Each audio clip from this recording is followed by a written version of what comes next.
Então aqui, pessoal, a gente vai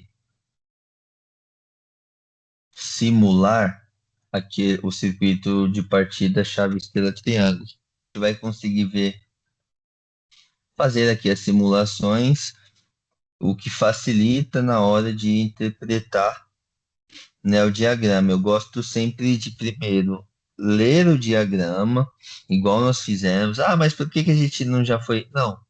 Primeiro é preciso fazer uma análise. Porque quando nós vamos para o campo, a gente não tem como simular um programa para simular aquele comando para a gente. O que a gente vai ter lá são folhas, né? São diagramas elétricos e folhas que te dão informações sobre a interligação elétrica daquele painel específico.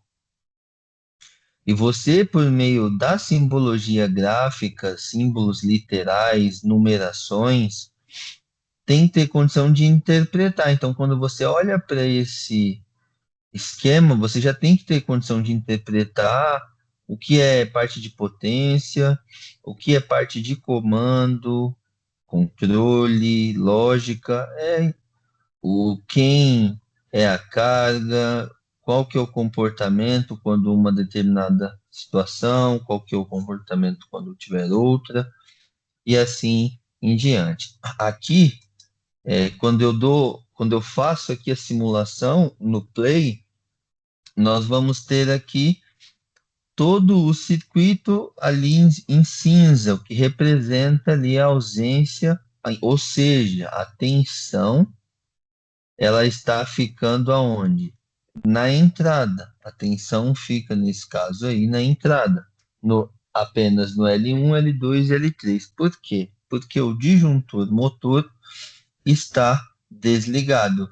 Então, eu preciso fazer o quê? Ligar. Ao pressionar o mecanismo de manobra, o que que eu fiz? Ó, vocês viram que o marronzinho agora, ó, que representa as fases, ele teve um caminho, ou seja, a rota da tensão agora ficou até ali em cima de cada componente de manobra que compõe o sistema.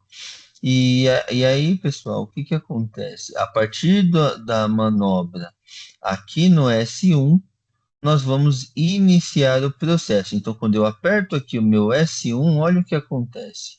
O motor ele aciona e aí, passado um determinado tempo, ele vai comutar.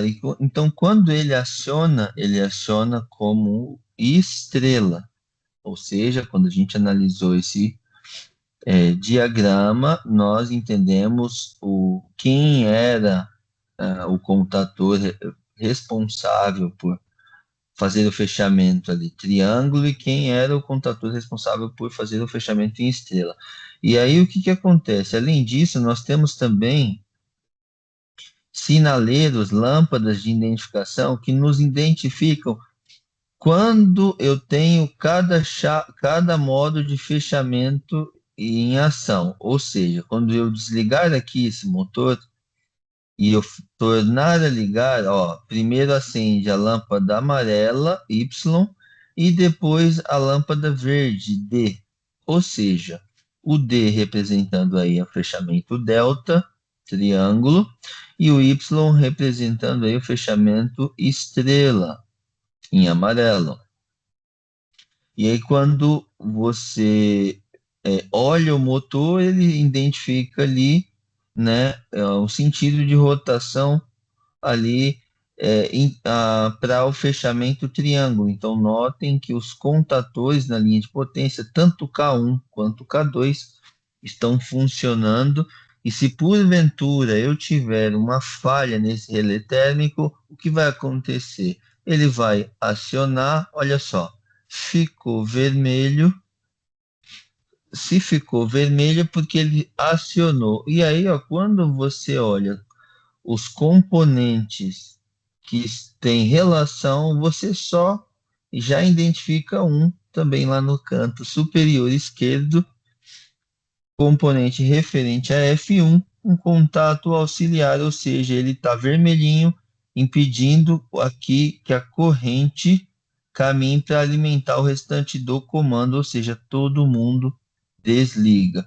E aí, quando ele normaliza, você tende aqui a normalizar e consegue reiniciar. E essa parte do tempo, eu vou parar aqui. Aqui no tempo, a gente tem como ajustar. Igual, por exemplo, eu fiz um ajuste de 3 segundos. Só que nós podemos ajustar esse aqui. E, por exemplo, se eu colocar 5 segundos, agora o tempo de comutação da estrela para o triângulo será de 5 segundos.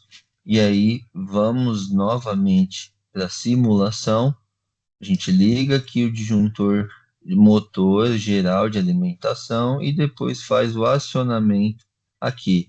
Ligando aqui, ó, o temporizador ele está contando aqui, ó, aí contou o tempo, 5 segundos, e comutou para o fechamento delta, o fechamento triângulo. E assim você consegue visualizar em caso de qualquer problema. Aqui, à medida que o relé temporizador ele comutou